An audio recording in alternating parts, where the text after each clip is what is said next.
우리 지난주에 결혼 예비 학교를 잘 마쳤습니다. 이 결혼 예비 학교는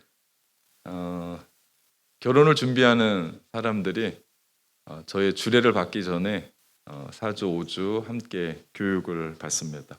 제가 하는 수많은 양육 중에 이 양육처럼 신이 나고 재미있고 결정 다 된 거니까 깨가 쏟아지고 꿀이 뚝뚝 떨어지고 함께 웃는 양육은 없을 것 같습니다.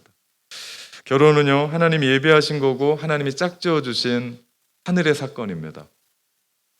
제가 결혼 예비 학교를 마무리하면서 옛 생각이 나더라고요. 제 아내와 결혼한 것은 저의 선택이었어요. 수많은 여자 중에 한 사람을 선택한 겁니다. 여러분의 표정은 야, 저 인간에게 사람이 그렇게 맞는 그게 아니고 세상에 많은 여인 중에 한 사람을 선택했다라는 거, 이상한 눈으로 보지 마십시오. 그 선택에는 제 나름대로의 기준이 있었습니다. 제가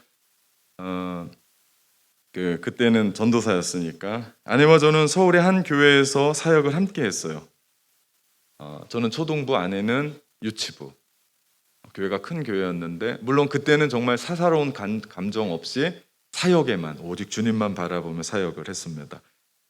믿어주셔야 돼요. 이렇게 얘기하면 사람들은 다 아니다라고 얘기하는데 그렇습니다. 큰 교회였는데 한 번은 여름 사역이 다 끝나고 그 교육부만 도맡아 맡으시는 목사님이 계셨어요. 교육 목사님이라고 하는데 그 교육 목사님과 함께 전 부서 전도사님들이 함께 서해안으로 교육부 리트릿을 떠났어요. 8분이 넘었었는데 1박 2일 일정으로 좋은 시간을 보내고 서울로 올라오다가 수원 즈음에 한 전도사님이 바람을 잡았어요. 우리 수원에서 지혜라 전도사님 집에 가서 밥을 먹고 가자고. 제 아내 집이 수원에 있었거든요. 그래서 전화를 드렸더니 지금의 저의 장인 장모님이 나오셔서 그 말로만 듣던 영화에 나오는 수원 왕갈비를 사주셨어요. 네. 그때 뵌 장모님이 제가 아내와 결혼하게 된 결정적인 기준이 됐습니다. 아무도 모르는 얘기예요. 아내도 모를 겁니다. 그분은 천상의 여인이셨어요. 행동, 말, 표정, 단어 하나하나가 권사님이셨는데 참 고우시기도 하면서도 기도하시는 분이는구나 라고 하는 것이 저에게 느껴졌습니다. 그 후에 제가 아내를 선택할 때 이상한 말 같지만 장모님이 기준이 됐습니다. 그래서 보지도 않고 선택을 했어요. 우리는 세상을 살아가면서 선택의 기로에 섭니다. 참 많은 것들을 선택하며 우리는 세상을 살아요. 어디에 살 건가? 어떤 전공을 공부할 건가? 직업을 바꿀 건가? 그대로 갈 건가?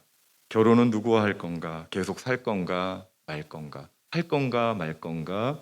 시도할 건가? 포기할 건가? 그때마다 우리는 나름대로의 기준을 가지고 선택을 합니다. 누군가는 기도를 해요. 누군가는 하나님의 말씀 안에서 뜻을 찾고 누군가는 내가 좋아하는 것을 선택하기도 하고 또 누구는 자신의 신념, 가치 혹은 자신의 비전 혹은 자신이 아는 사람을 찾아가기도 하고 자기가 좋아하는 것을 선택하기도 합니다. 우리 모두는 크리스천들이에요. 크리스천의 뜻은 그리스도 안에 있는 사람들이라는 말입니다.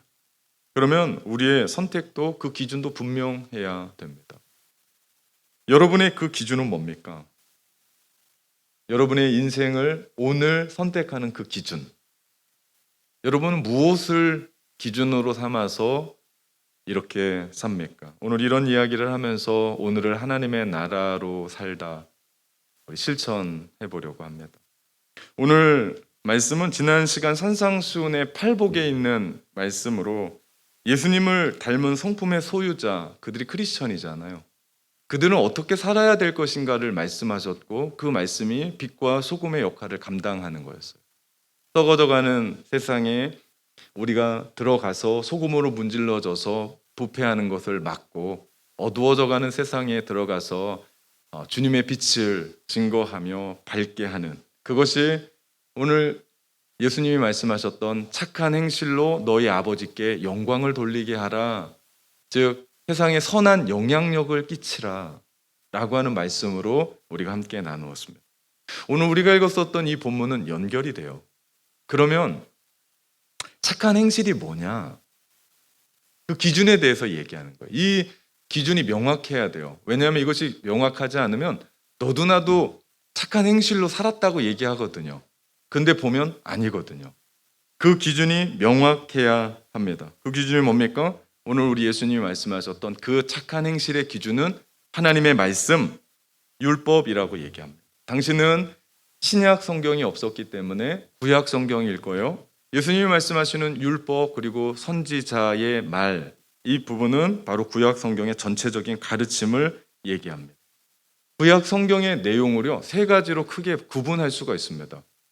하나는 하나님이 주신 규범, 법이죠. 또 하나는 역사, 또 하나는 예언으로 나눌 수 있어요. 우리 예수님이 관심을 갖고 계신 것은 구약 성경에 나와 있는 규범, 특별히 하나님의 계약에 대한 말씀을 집중적으로 하고 계시는 거예요. 계명들. 모든 계명은 하나님의 뜻입니다. 그렇기 때문에 폐하거나 없어질 수 없어요. 예수님이 그런 말씀하셨어요. 이것 폐하러 온 것 아니고 내가 완전케 하러 왔다라고 말씀을 하셨습니다. 그래서 제자들에게도 가장 작은 계명이라도 버려서는 안 되고 반드시 지킬 것을 예수님이 가르치고 계신 겁니다. 가끔 교회에서 율법을 이야기하면 사람들이 헷갈리는 사람들이 있어요. 그 율법 킥해 묵은 것 아니냐? 예수님이 오심으로 말미암아 우리는 은혜로 살아가는데 그 율법 지키지 않아도 되는 것 아니냐라고 부정적으로 인식하는 데가 많습니다. 그러나 그렇지 않습니다. 혹은 율법을 너무 강조하는 바람에 율법주의자들처럼 율법과 하나님을 동등성상에 놔서 신격화하면서 신앙생활은 마치 율법을 지켜 행하며 사는 것 아니냐라고 이야기하는데 둘 다 틀린 겁니다. 잘못된 겁니다. 율법의 정신은요, 그건 역시도 예수님이 말씀하셨던 사랑입니다. 우리 갈라디아서 5장 14절 말씀해 보니까요. 온 율법은 내 이웃 사랑하기를 내 자신같이 하라 하신 말씀에서 이루어졌다라고 얘기합니다. 율법은 사랑이에요. 사랑해서 우리 가운데 주셨습니다.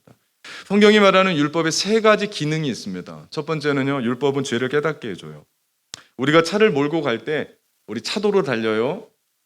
교통 질서를 지키고 그 다음에 도로의 표지판을 보고 그리고 교통 법규를 준수하면서 운전합니다. 신호체계도 지켜요.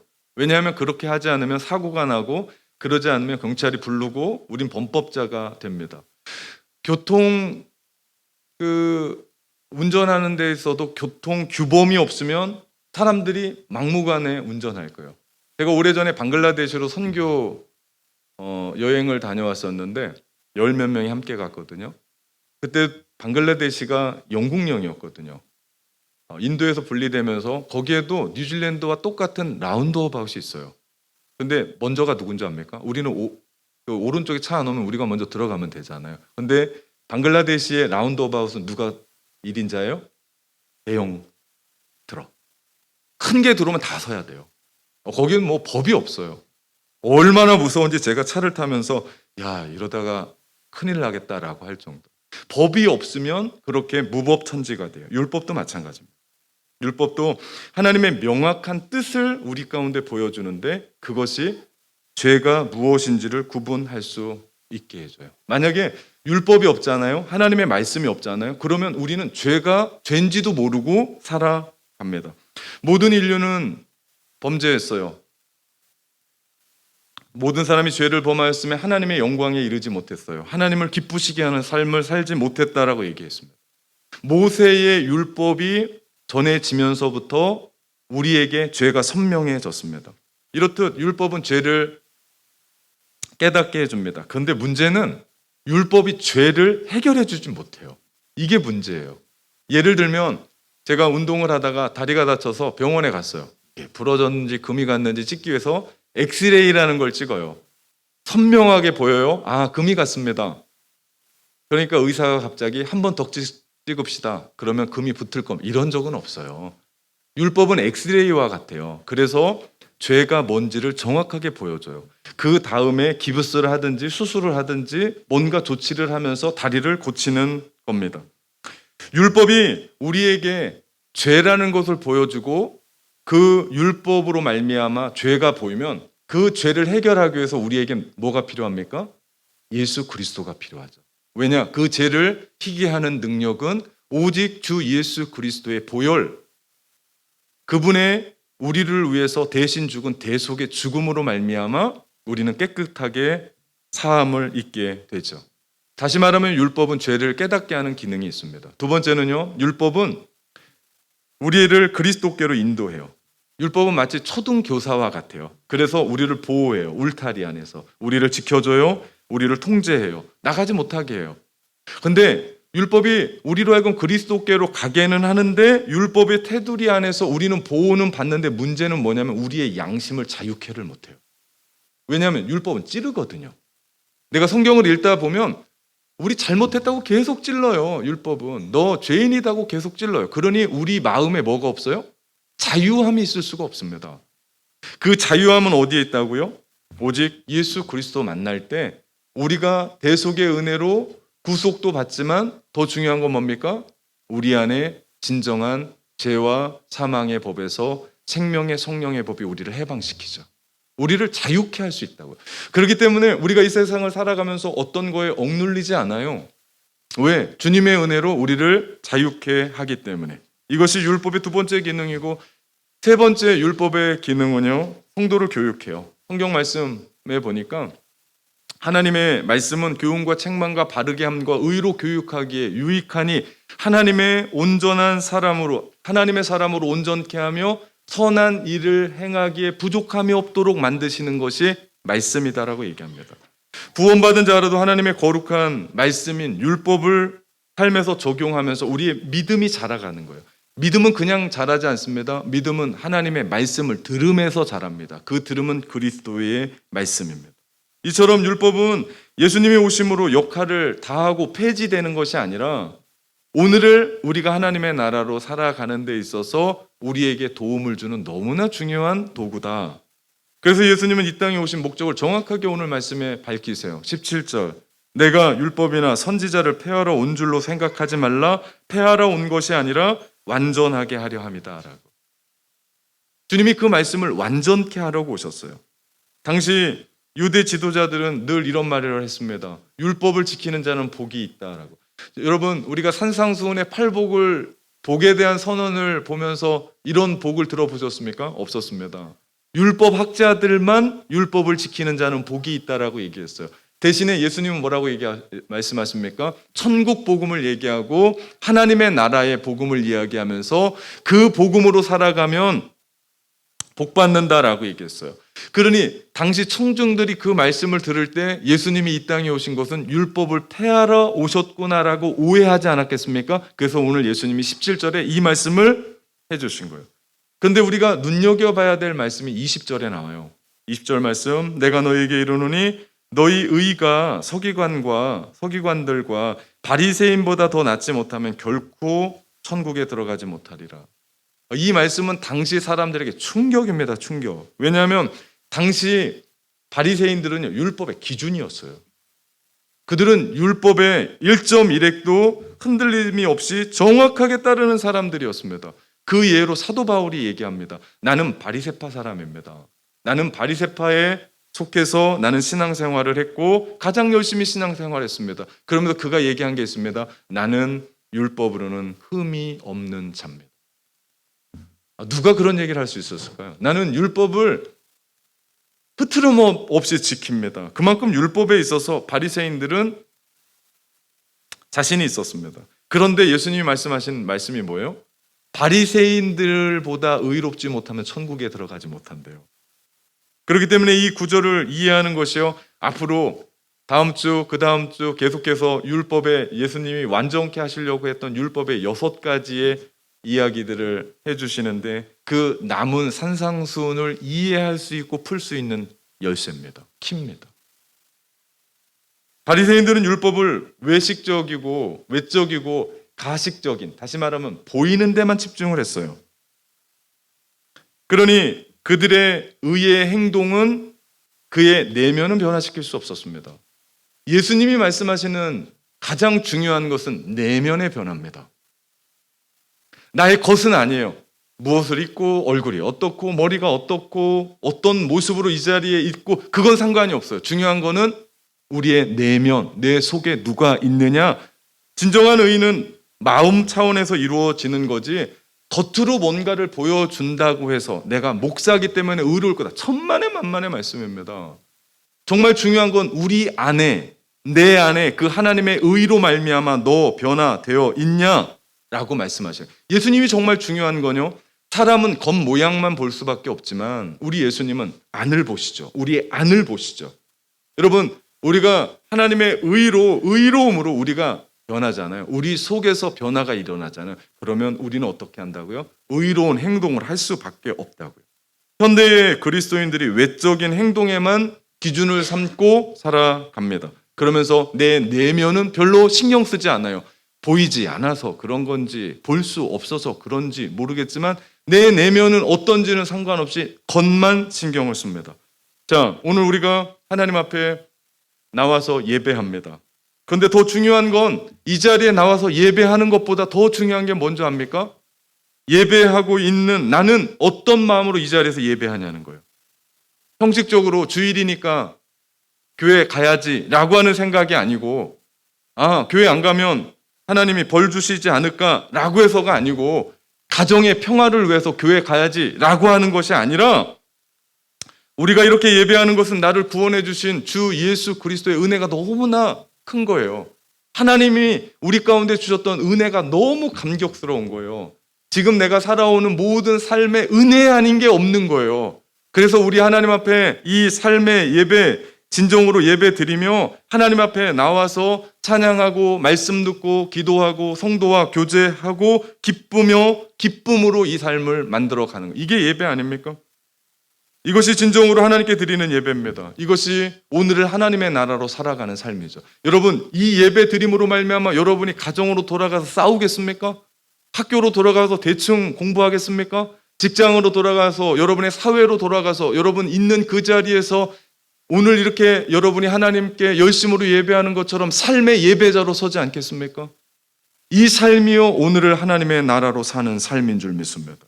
그러나 그렇게 하지 못하고 형식에만 얽매이고 있으면요 이 예배 빨리 끝나야 돼요.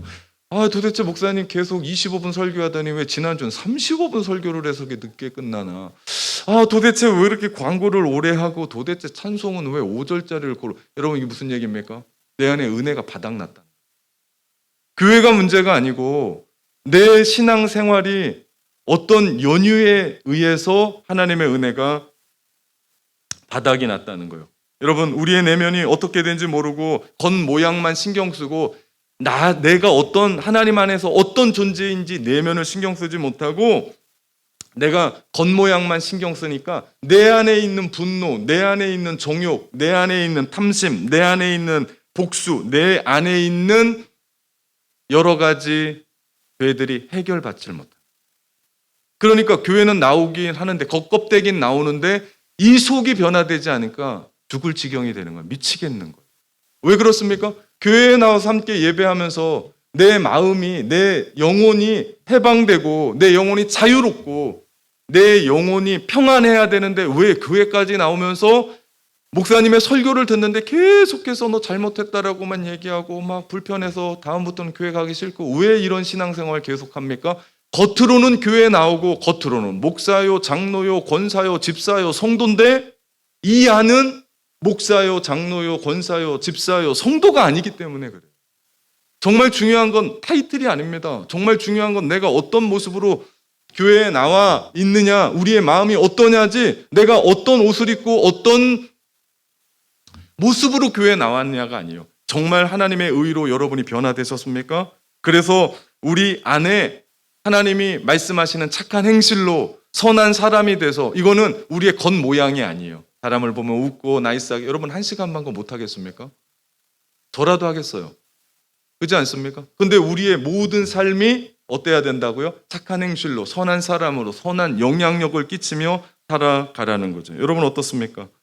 신앙생활을 몇십 년 했든지 몇 개월 했든지 아무런 상관없이 연수와 상관없이 진정으로 내 삶의 변화가 여러분에게 있습니까? 예수 믿기 전과 후가 여러분 확연하게 달라지셨습니까? 이 증거가 여러분에게 있어야 돼요. 만약에 이게 없으면요 나는 겉껍데기만 교회에 나와서 함께 예배 드린 거예요. 정말 중요한 것은 우리 내면입니다. 하나님의 은혜로 내 내면이 변화될 때 우린 기뻐요. 우린 평안합니다. 그리고 교회 가고 싶어요. 말씀을 읽고 싶어요. 예전에는 내가 그 일들을 기쁘게 하지 못했는데 콧노래를 부르며 그 일들을 해요. 날마다 기쁘고 평안하며 살아갈 때 여러분 누가 좋을까요? 이렇게 되면 아내가 날마다 콧노래를 부르며 밥을 해요. 누가 좋아요? 한 번도 아내가 콧노래를 부르면서 밥을 본 적을 그런 적이 없어. 남편이 기뻐요. 남편이 회사 갔다 돌아오면서 기쁜 마음으로 아이들에게 아내를 맞아주면 누가 기뻐요? 아내가 기뻐요. 자녀들이 기뻐요.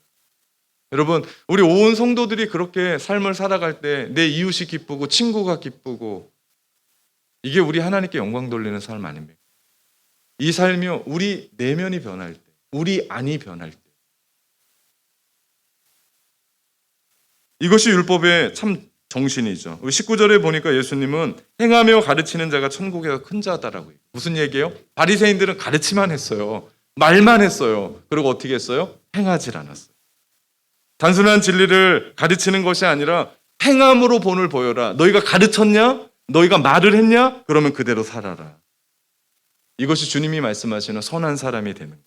그래서 예수님은 우리에게 그런 얘기하는 거예요. 바리새인의 의보다 더 나은 의로 너희가 살아야 된다라고 말씀하죠.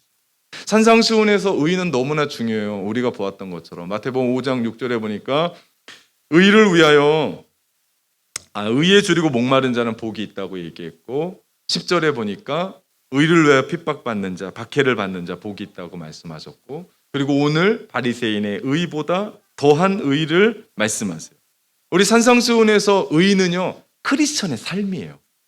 하나님과의 관계예요. 예수 그리스도 그 자체입니다. 다시 말하면 우리가 예수님을 닮아가는 거예요. 그래야 우리가 착한 행실로 올바른 길로 살아가는 삶을 살아낼 수 있죠. 여러분 인생에서 중요한 건 속도가 아니에요. 방향입니다. 어떤 방향으로 내가 가고 있는지 똑바로 가고 있는가. 산상수훈의 말씀으로 오늘 하나님의 나라로 살아가기 위해 몸부림치면서 우리가 계속해서 물어야 될 질문이 이겁니다. 나는 주님의 의로 살고 있는가? 왜냐하면 세상은요 소위 의를 가지고 살아가는 사람들이 많아요. 자신이 가지고 있는 것을 희생해요, 헌신해요. 그리스도인보다 훨씬 난 사람들도 있어요. 어떤 사람은요 나랑 생면부지 모르는 사람을 위해서도 철도에 뛰어들어서 그 사람 살리고 죽는 사람도 있어요. 사람들은 그 사람들 대단하다고 칭송하고 몇 년째 지나면서 그날이 되면 사람들이 모아서 추모를 합니다. 그리고 최고라고 얘기해요. 여러분 이 모든 의로 세상은 또 살아가요. 그런데 이 의에는 특징이 있습니다. 나 자신에게서 나온 의예요. 세상의 의예요. 아래에서 난 의예요. 성경에서 말하는 의는 좀 다릅니다. 많이 다릅니다. 예수님이 말씀하신 의는 더 나은 의예요. 하늘에서 난 의예요. 우리에겐 없는 의예요. 그래서 우리 가운데 전해주신 의예요. 십자가에서 모든 죄인 우리를 위해서 죽으신 예수 그리스도의 십자가의 의. 여러분 우리가 의인된 건 우리가 깨끗해서가 아니에요. 우리가 회개해서가 아니에요. 우리가 깨끗하고 우리가 의인될 수 있는 건 십자가에서 우리 가운데 그분의 의로 덮어주셨기 때문에. 그래서 우리를 흔히 이런 얘기합니다. 의인된 죄인이라고 얘기해요. 우린 죄인이에요.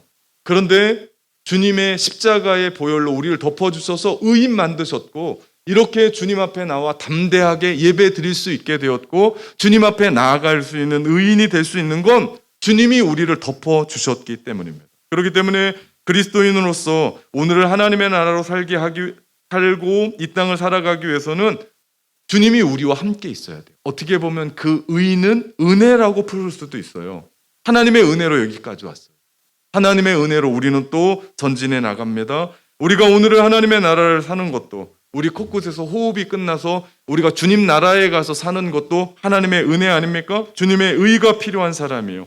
세상 그 어떤 것으로 그 무엇으로 그 예수 그리스도의 십자가의 대속의 피와 견줄 수 있겠습니까? 여러분 우리에게 의를 주는 도구가 있어요? 의를 주는 어떤 행동이 있습니까? 아무것도 없어요. 우린 죄인이에요. 죽을 수밖에 없는 죄인. 아니 죽었던 죄인. 그런 죄인들을 예수 그리스도의 의로 덮어주시고 예수 그리스도를 믿을 때 우리로 하여금 의인된 죄인으로 서게 하셔서 하나님 앞에 나올 수 있는 겁니다. 그래서 오늘 예수님이 그렇게 말씀하신 거예요. 서기관과 바리새인들의 의보다 낫지 못하면 천국에 들어가지 못한다. 우리는 예수 그리스도의 대속의 피를 의지하는 사람입니다. 그런 사람은 어떻게 살아갑니까? 하나님의 말씀 안에서 이미 예수 그리스도께서 성취하신 말씀을 따라 그 기준으로 살아가는 사람들인 줄 믿습니다. 저는 아버지와 아들의 이야기를 전해드리면서 설교를 마무리하려고 합니다. 가을철 한 시즌만 농어 낚시가 허용된 호수에서 아버지와 10살 된 아들이 낚시를 하고 있었어요. 그날은 농어 잡이가 허용되기 바로 하루 전이라기보다는 몇 시간 전이었습니다. 밤이 으슥했고 드디어 아들의 낚싯대의 끝이 엄청나게 휘어지더니 부러질 만큼의 큰 놈이 잡혔습니다. 봤더니 농어예요. 아버지가 시계를 봤습니다. 밤 10시 30분. 내일이 되려면 1시간 30분이 남아 있습니다. 고민이 되겠죠? 주위를 살펴보니 아무도 없습니다. 낚시꾼도 없고 배도 없습니다. 아버지가 이렇게 얘기합니다. 얘야, 농어를 풀어주고 다른 것을 잡도록 하자. 아들이 얘기합니다. 안 돼요, 아버지. 내가 지금까지 잡았던 최고의 물고기예요. 아버지가 단호하게 안 된다. 내어줘야 된다. 그래서 농어를 놓아주었습니다. 그 후 세월이 흐른 후 큰 사업가가 된 이 아들이 정직하고 모범적인 경영자에 뽑혀서 한 기자와 인터뷰를 합니다. 그때 이런 얘기를 해요. 내가 10살 때 그 농어 사건을 통해 아버지로부터 배운 놀라운 진리가 나를 이렇게 만들었습니다.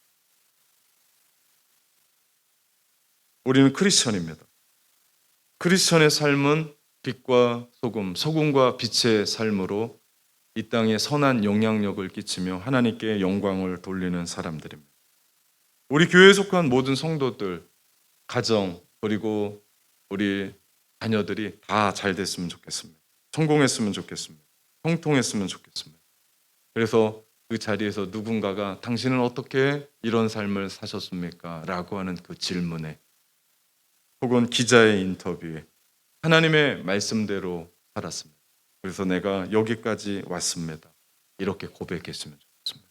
사랑하는 참된 가족 여러분, 더 나은 의로 오늘을 하나님의 나라로 살아갑시다. 아멘.